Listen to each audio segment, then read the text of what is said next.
This is WWE superstar Drew McIntyre, and you're listening to the WWE Podcast.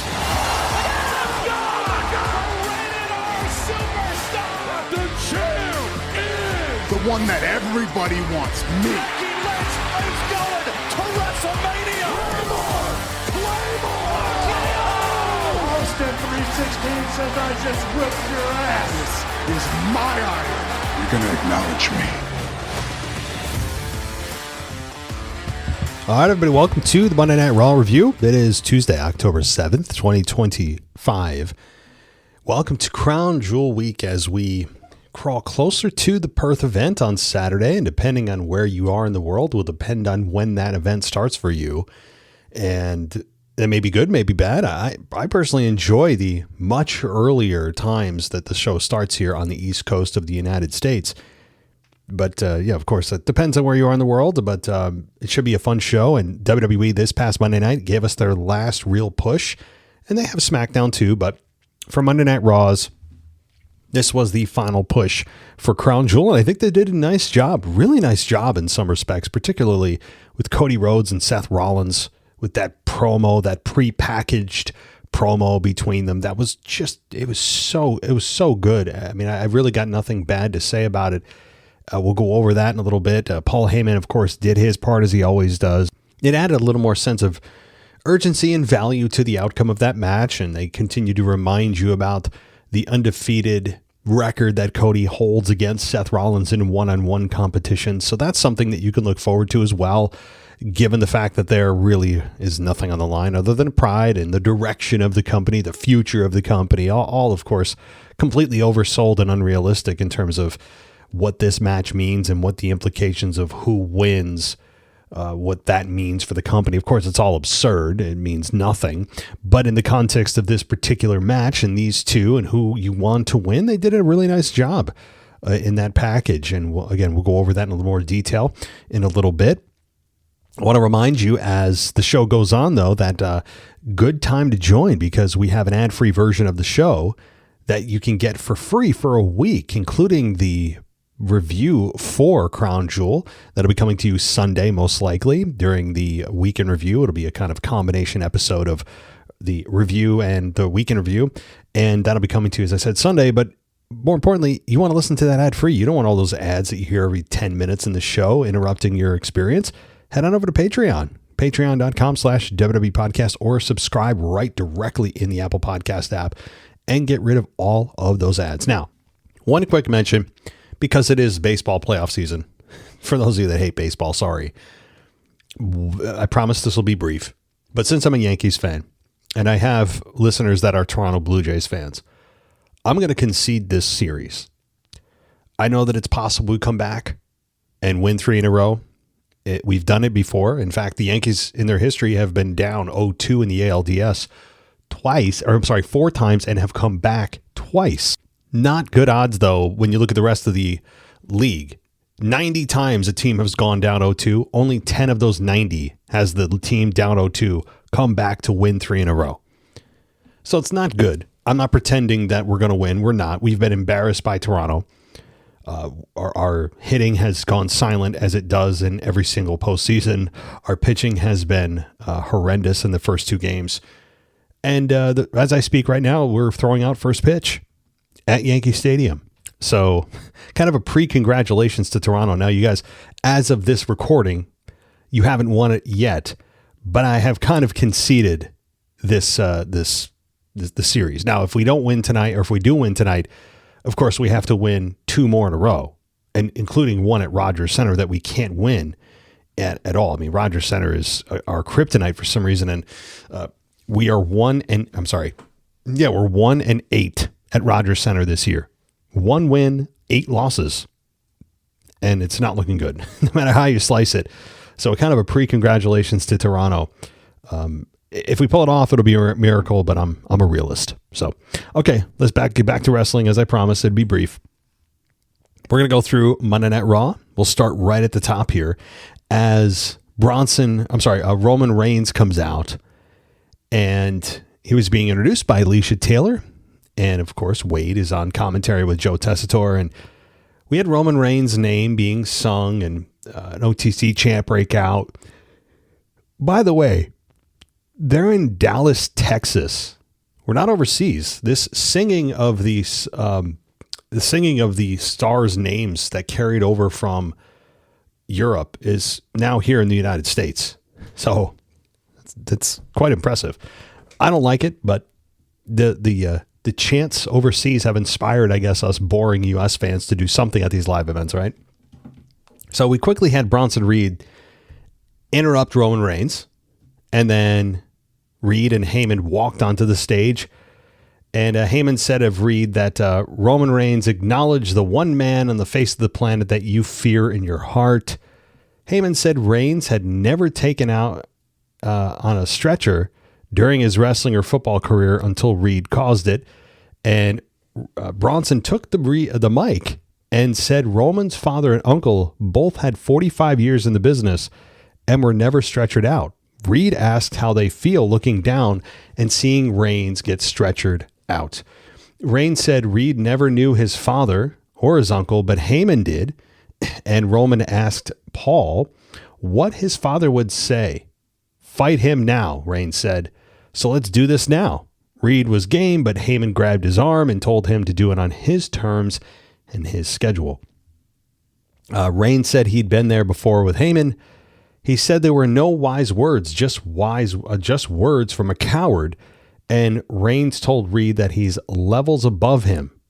Reigns indicated that he would face Reed whenever he wants the match. And that's when we got Heyman talking about a Australian street fight. And Roman just said, too easy, I accept. Now I offer the question up to the WWE fans here, anyone listening in the sound of my voice. Please tell me what the difference is between a no DQ match, an Australian street fight, a Greenwich street fight, a regular old street fight, a no holds barred match. Does anybody know the difference? Yeah, there's not one. It's marketing. It's just funny how many times they can rebrand the same exact match. It's their job to brand and market. It's getting to the point of just absurdity when they just an Australian street fight, like, okay, it means no DQ. That's it. But okay. So we had Reigns say that Reed and Heyman they walked in like tough guys, but were leaving like a couple of bees. And then Reed headed to the ring and ended up brawling with Roman. Reed ate a Superman punch and he sent Reed over the barricade. Reigns cleared the broadcast table, but security and producers came out to stop him. Reigns broke free, threw a few punches at Reed, and Reigns was moved away from Reed, but he broke free again and hit Reed with another Superman punch. So good here. I mean, the crowd was hot for this, and it's most important here for Bronson Reed. This is what this is for. This is not for Roman Reigns. It's not for Paul Heyman. It's not even for Seth Rollins or his Vision group. This is simply for the benefit of Bronson Reed. That's the purpose of this entire faction existing in the first place, as you know, is to just help build new stars. And now more focused for Bronson, this match is for him. This match is for Bronson Reed. Roman Reigns gains nothing by winning or losing. Win, lose, draw, squash, disqualification, if there was one, it doesn't matter. Roman Reigns cannot be touched in a good or a bad way from this match. This is 100% for the benefit of Bronson Reed. And I hope for him that the match is really good, because certainly Bronson Reed has a long way to go in his career, and this could be one of those stepping stones. And I hope it is. So, all right. We have the Women's Intercontinental Champion Becky Lynch take on Maxine Dupree in a non-title match, and the match went almost 14 minutes with Maxine beating Becky by countout. This was good. Not just because of the unexpected ending that we actually had the crowd cheer for a countout. When's the last time that happened? Number one. Number two, you have Maxine Dupree get a little momentum off of the countout by beating Becky Lynch. And it puts Maxine, who has been kind of an afterthought, never looked at as a serious threat for anyone, in the conversation for an Intercontinental title match. It sounds crazy, but Maxine could really kind of springboard her whatever run this is from a from a count out finish. Think about that. When's the last time that happened? And perhaps Maxine is able to negotiate with Adam Pearce. Hey, if Becky Lynch gets counted out, she loses Intercontinental title, right? Why not? That's how you could kind of manipulate the next matchup that you have with Becky, and you now own a victory over Becky Lynch. You could use that to get the match and then somehow negotiate that stipulation about Becky dropping her belt if she gets counted out. So this is fun. And the match itself, also number 3, was good. Surprisingly good. Becky Lynch is regarded as one of the best women that WWE has ever had. And I would agree to that with some degree, but the match was good. I think Maxine held her own. Not too many botches, which is a good thing. The women have been kind of on a botch streak lately. Hasn't been good. But this was really just benefits to all here. It brings, number 4, a new person into the conversation. That's what the Intercontinental title is for the men or the women. But particularly for the women who need exposure, you have that mid-card belt with a megastar in the women's division holding it that you could work with to help build that person. So there's nothing negative that I have to say about this, despite the fact that it's a count out finish. Pretty wild. Okay. Roman Reigns then met Jimmy and Jay in a backstage area, and Jimmy tried to tell Reigns that he had his back at Crown Jewel, but Jay interrupted and said he had Reigns' back, and Reigns said he was good and didn't want any help, especially from Jay. Reigns recalled telling Jay that he should be hyper-focused on his own opportunities. And he asked Jay who was talking at the top of the hour, and Jay replied that it would be CM Punk. Not you, huh? Reigns asked, and then Jay stormed off. Reigns told Jimmy that he sees and hears everything. What's the problem with him taking advice from me? Reigns said, and he stared at an uncomfortable time for Jimmy for a moment and then walked away. Interesting tension here. I don't see the need for any tension. I've said that before. This is not getting any interest from the fans to see these three doing anything but just working cohesively. There's nothing to be gained by pretending that there could be a turn or somebody is gonna go back to the dark side, or that we could have a rehash of somebody versus somebody in any of the three, any of those three men. Nothing intrigues the fans about this combination other than if you're going to keep them as a unit. So hopefully this is just trying to create interesting television. But I would argue it's kind of the opposite, because teasing something like that is a yawn fest to fans, because we've seen it. We saw it for years in every variation that there could be. So, all right, Lyra and Bayley then met at the gorilla position, and Bayley said she would love to be in Lyra's corner for her match. Lyra indicated that Bayley waited until the last minute to ask, and then said, what the hell? They couldn't click on their handshake, and then they made their entrance. So we get Lyra taking on Roxanne Perez. Bayley's at ringside, and Raquel Rodriguez is in the corner of Roxanne. The match went 9 minutes and 20 seconds with Roxanne beating Lyra. The finish was Lyra hitting Rodriguez with a kick between the ropes. Perez dove through the ropes and hit a DDT on Lyra. That looked all right. And then back in the ring, Roxanne hit Pop Rocks and got the victory. And after both Roxanne and Raquel made their exit, Bayley grabbed Valkyria and rushed her to the back. And it was in a kind of a way of like dragging her by her hair, like by her arms. Like, it wasn't a very friendly type of collaboration between Bayley and Lyra that continues to be very uncomfortable to watch, and not in a good way, with Lyra being treated just so disrespectfully, and she's willing to put up with it. You know, it's hard to have respect for somebody that doesn't have respect for themselves. And that goes true. I think that is true in real life and in pro wrestling, especially, right? Like, if you don't have respect for yourself, you're not going to stand up for yourself. I'm not going to stand up for you or want to see you succeed because you're pathetic. I mean, sorry. I mean, if you don't have any self-respect, don't expect me to have any for you. I can't have self-respect on your behalf. That comes from the self. And then people will respect you, right? Or at least there's a higher chance that someone will respect you if you have a very clear respect for yourself. Again, that is kind of a life lesson, but also something that translates to pro wrestling. All right. And by the way, next week's Raw will stream live at 8 Eastern, 7 Central on Monday morning. Yes, Monday morning, not evening. So 12 hours difference between the start times, 12 hours earlier on Monday, which again, isn't the worst thing if you want to just get your wrestling out of the way. Especially if you're a content creator, hey, you could get that done and post your reviews before you go to bed and you're ready to go. All right.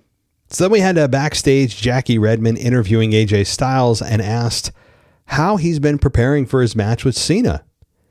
That's when Judgment Day members Dom, Finn, and JD came in the picture. Dom asked Styles why he thought he could beat Cena when he couldn't even beat him. And Balor said a little birdie told him that Styles and Dragon Lee want to challenge him and McDonough for the World Tag Team titles. Styles said he'd get to Lee, find a partner, and talk to Adam Pearce to get a 6-man tag match booked for later in the show. Yes, Judgment Day is still sadly a thing. I don't want it to be. You don't want it to be, but it is. It still continues to hang on by a thread. It's a walking corpse at this point, but CM Punk was then shown walking through the backstage area, and he walked past Rusev and Adam Pearce while they were arguing. And then the continuation of the AJ segment here, we had AJ and Dragon Lee approach Penta about being their partner, but there was some commotion nearby, and that's when Lyra and Bayley were beating up Roxanne and Raquel. And the referees and producers showed up, pull them apart. Of course, Adam Pearce does his weekly blow a gasket and yell at everyone at the top of his lungs. And yeah. All right. So continuing here, CM Punk comes out to cut a promo, and he said one of the reasons he hasn't been on the show was that he was celebrating with his wife after beating Seth Rollins and Becky Lynch at WrestlePalooza. Punk said he started the year beating Rollins on Netflix, and he would end the year by beating Rollins on Netflix. And Punk said he's better than Rollins, and everybody knows it. He said he would become the new World Heavyweight Champion. LA Knight comes out, and he said Punk is known for the pipe bomb, but lately he's been better known as husband. And he said that wasn't a shot. He said everybody needs love, and it was a beautiful thing. Knight said that for as good of a husband that Punk seems to be, he's a trash champion. Knight recalled Punk being champion for roughly 4 minutes, and he asked Punk if he knew whose shoulders Rollins had never pinned. Punk said he imagined it was a guy who had never been world heavyweight champion, and the fans popped at that. And Knight said he may not have been the world heavyweight champion, but he will be the next one. Jey Uso comes out, and he told Knight that he was finally thinking clearly. He said that he's the one.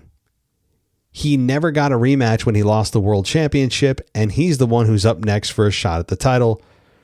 And Knight said Jay had the title, but he lost it because his time came and went. And Knight said it's his time now. And he said Jay isn't Roman and won't be Roman Reigns. Knight said that's okay, but Jay should focus on being a tag team champion, and added that after watching last week, Jay sucked as a tag team wrestler. Jimmy comes out, Jimmy Uso, and Jay ends up super kicking Knight. Jimmy joined in. Punk said he gets Jay's passion, but you have to get behind him in line for a shot at the title. This is probably the line of the night, though. Punk told Jay that he loves Jay Uso, but he doesn't like, quote, Little Roman. That was nasty, but kind of true in some respects. Punk then dropped the mic and started to leave, but it ends up with Jay and Punk getting in a scuffle and Jimmy laying out Punk with a super kick. So, this is an interesting kind of little trio of men here, a quadruple, I don't know, quadrulette. What do you call four people? I don't know. It's an interesting group of guys here. How about that? Because Jimmy Uso is going to back up his brother in anything he does, but will never have anything going on of his own, it seems like. We have LA Knight, who continues to attack the baby faces, but doing it in a way that's not heelish yet. We have Punk, who is seemingly back now in the world title picture, but continues to get shoved out of it every time he gets put in it. We have Jey Uso, who has probably got no chance of becoming world champion again, but is easily a guy you could put in a world title match to make it better. And it's interesting. I mean, like, if you look at this, honestly, if the world title was up for grabs, you could argue LA Knight is actually the guy that is the favored to win. I mean, Jimmy is a joke as far as chances to win if you're going to put them in some kind of, fatal four-way or something. But Jay has no chance. He just dropped it. Punk does have a chance, but you'd think they would do it on a bigger stage against Seth Rollins. And LA Knight is a guy that has never been champion. Neither has Jimmy, but again, big difference in where they're on the totem pole. LA Knight is a guy that you could really make a fun champion, even a heel champion. I know LA Knight is beloved, but there's an argument to be made of turning LA Knight heel. I mean, he does have a record here of attacking the heels. His issues with Jey Uso are well documented. His shots at CM Punk last night. So I don't know where they're going with this, or if they're teasing a heel turn or not. But Seth Rollins is the champion, so is this going to be a situation where Seth is put in a fatal four-way or a fatal five-way? Or is it going to be a situation where, hey, after Crown Jewel, after he and Cody have their exhibition match that has nothing on the line, do one of these guys pull away from the pack, win some kind of mini tournament or a fatal four-way match to earn a shot at Seth's title at Survivor Series? Something to think about. But there's a lot happening here. There's a lot of layers of things happening with these men, with Jimmy, Jay, Punk, Knight, and Seth. All right. So we then had a video package airing with EO telling Asuka that what's happened between them was Asuka's fault, not Rhea Ripley's. Sky said Asuka's jealousy and disrespect changed everything. And EO said that Asuka was one of the reasons she became champion. EO said that she didn't want to believe Ripley, but she was right about Asuka, and said a real family wouldn't wouldn't tell her who to be friends with or who to take credit for what she's done. We are not family anymore. And that's when EO Sky comes out. So effective. I thought it was an effective promo. I really like when they give the women a chance to speak. Well, I shouldn't say that in a kind of pandering way. Particularly when somebody has a heavy accent. And EO is more understandable than Asuka is. But I still like when they just say, screw it, we're going to let them talk. The fans can understand. And that's good. I think EO still has more to show what she can do on the mic. But for what we've seen, and every time she gets in the ring, it's like, oh man, she could be champion at any moment. So I like this. It was concise, to the point, and that's, I think, good for the storyline's sake. So, all right, EO and Kairi with Asuka at ringside then had a match. The match went 10.5 minutes with Kairi beating EO. Now, of course, the finish was Sane hesitating before going for the insane elbow, but Sky puts her feet up, and Sky went up top for her own finish, but Asuka climbed on the apron, and Sky roughed up Asuka until Sane hit her from behind.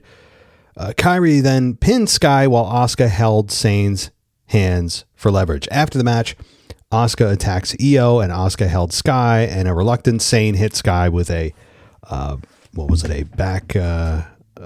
back fist, and then we had Asuka hold Sky while Sane hit Sky with an insane elbow, and Kairi continued to act like she was bothered by what she was being told to do.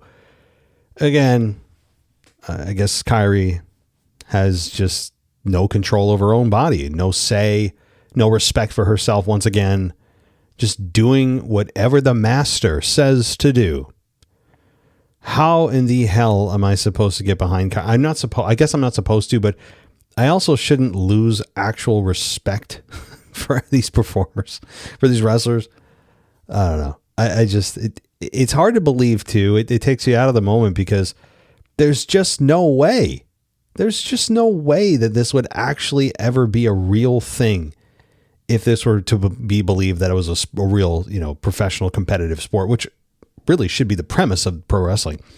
That, these people are treating each other like this, and that you could be at this level and willingly accept the fact that you are being humiliated on national television and having no respect for yourself.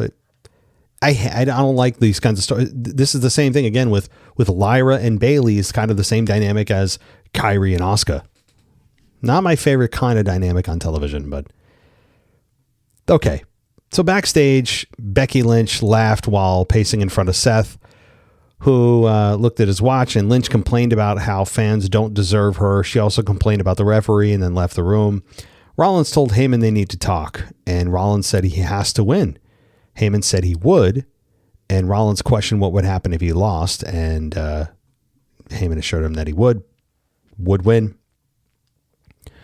And Heyman told Rollins that he would lose the locker room, Breaker, and Reed. And Heyman said Rollins would become nothing more than a de facto wannabe secondary champion. Do yourself a favor and don't lose, said Heyman. And Heyman turned to walk away, but Rollins grabbed his arm, and Rollins said he noticed that Heyman left himself out of the equation and asked him what would happen if he lost. And Heyman said he's Rollins' secret weapon, and he demanded to get a straight answer. And Heyman said that if Rollins loses to Cody, he would have to ask himself why he picked Rollins and why he picked Rollins over Roman Reigns. So it kind of creates a little tension between Heyman and Rollins that if Rollins loses to Cody, perhaps Heyman decides, hey, I chose wrong. I'm out. Now, he couldn't just go back to Roman Reigns because Roman Reigns would be a fool to just accept him back blindly.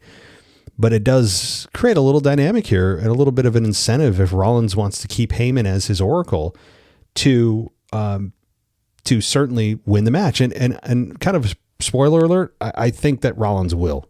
Rollins has to win this. Cody has nothing to gain by winning. There's no actual title on the line, so there's no real consequences.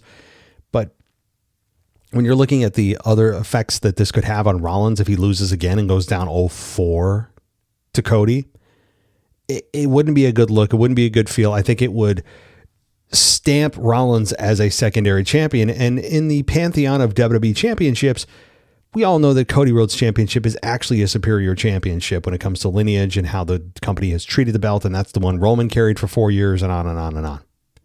The World Championship was resurrected in 2021, 2022, 2023, whatever it was, when Seth Rollins originally won it.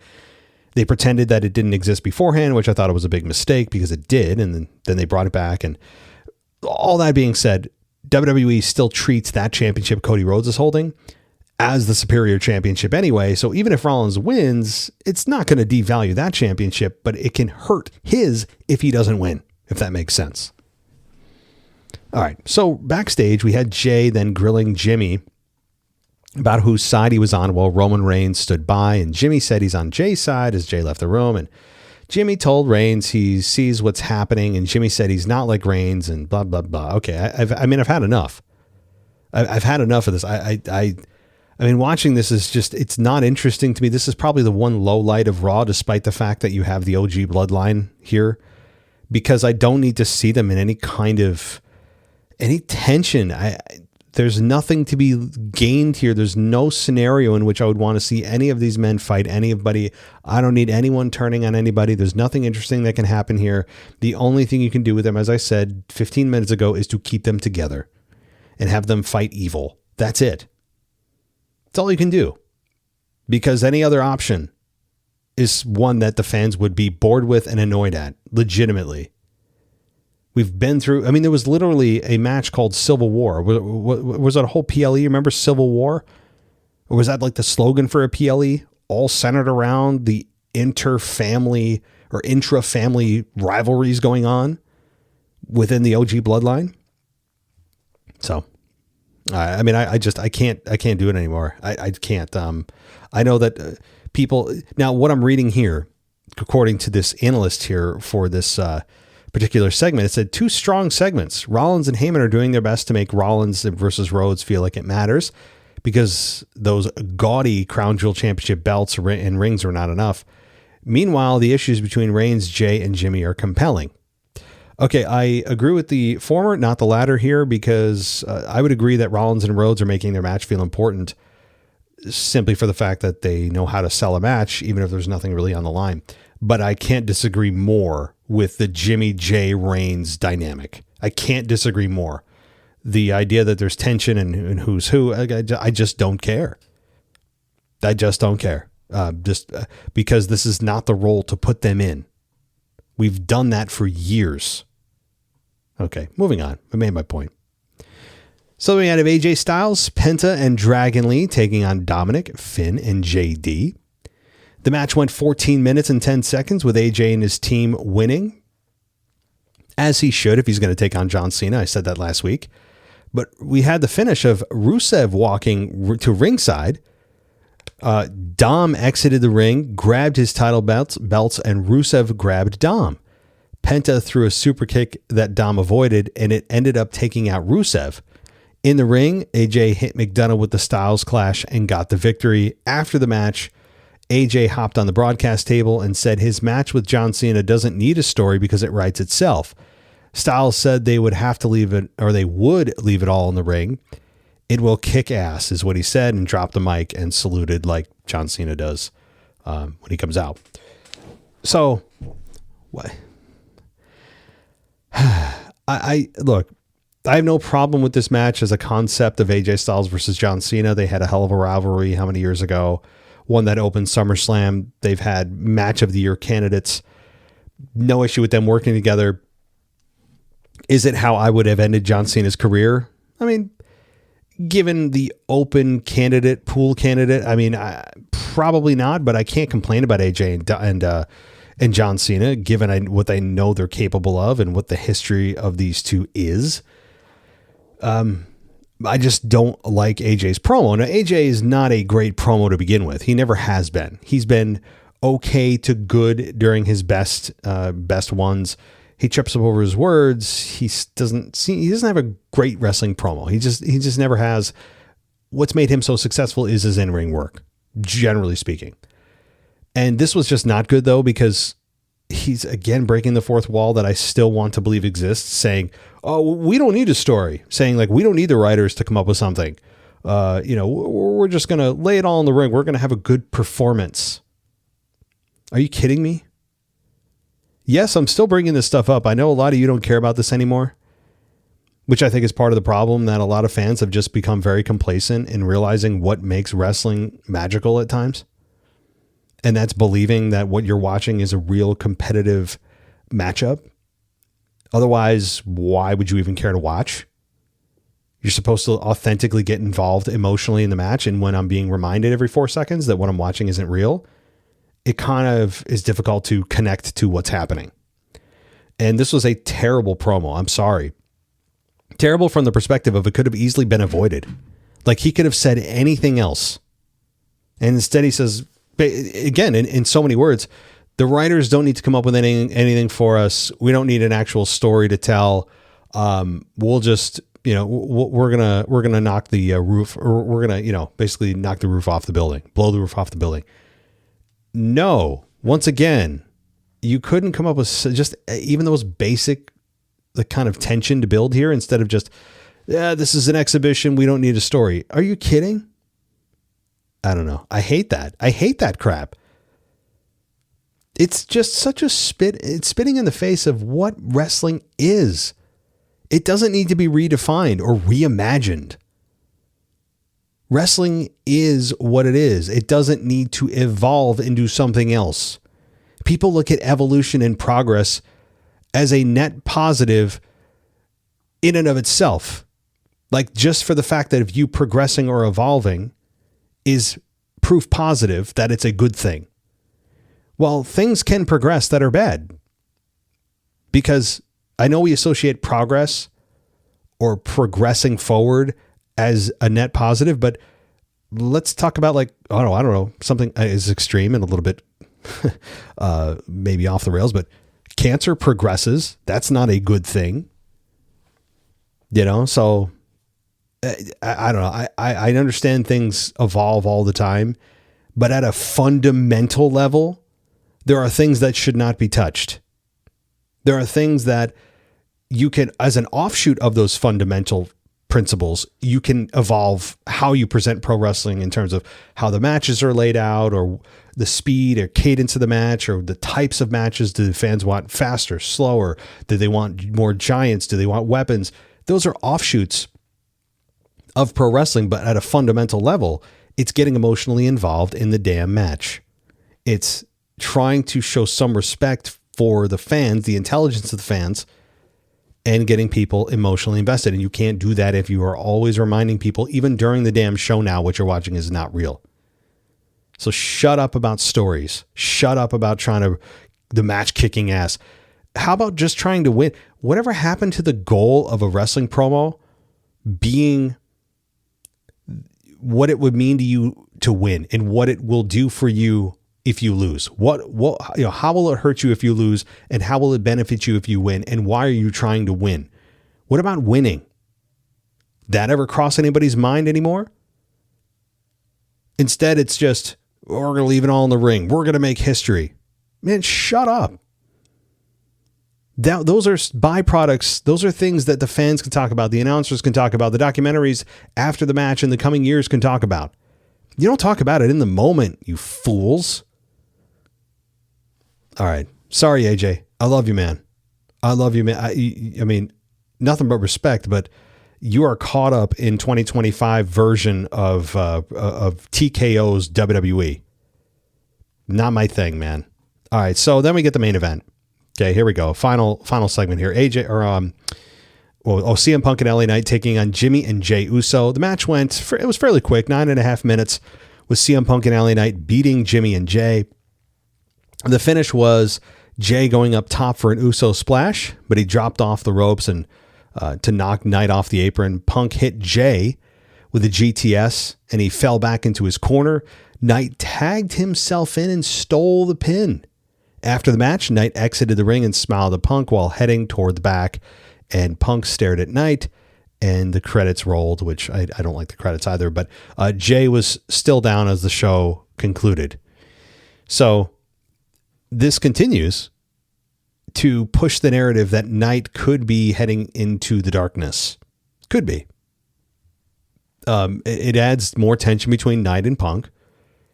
The idea that Knight and Jey are allies has gone by the wayside, but that's okay. I don't need them to be friends. I don't need all baby faces to be friends simply because they're baby faces. I don't need all heels to be, to be allied just because they are on the same side. I mean, you can have inter rivalries here, and the one between Jey and LA Knight makes sense. But the one between Punk and LA Knight is the one that they're building towards here. And I don't know exactly what that could mean for Punk or Knight moving forward. Does it mean that LA Knight turns heel? That's simply that's what they're hinting at. But, one thing. I saw this clip of the Unreal show. I haven't watched a full episode yet, but I get the gist of it. There was one segment in which the producers and Triple H and everybody else in the conference room was talking about the finish to WrestleMania and who should go over in that triple threat match between Punk and Reigns and Rollins in that awesome night one main event. And Triple H was, he was actually of the belief that Punk should go over, right? Which, we obviously saw was not the case. But he was saying how on the show that once things become predictable, the fans can see what's coming. That means you got to change something. He actually said that. Well, okay, as a general rule, you don't want the fans to see everything coming. I agree with the larger potential problem of everything being predictable, or there are too many predictable things. I understand that.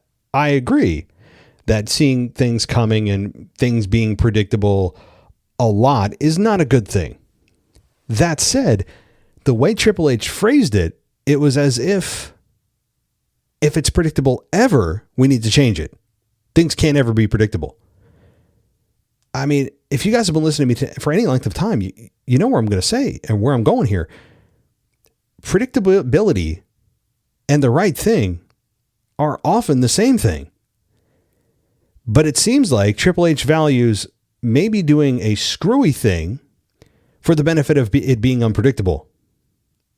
Which of course then leads into booking chaos, because then you have to explain why you did what you did and hope that what you did for the benefit of being unpredictable doesn't screw things up for the long term, for the next story you're trying to tell. There's a price to pay for always wanting to be unpredictable, because the universe will never allow you to always make the right thing be the unpredictable thing. It's not possible, because we live in reality.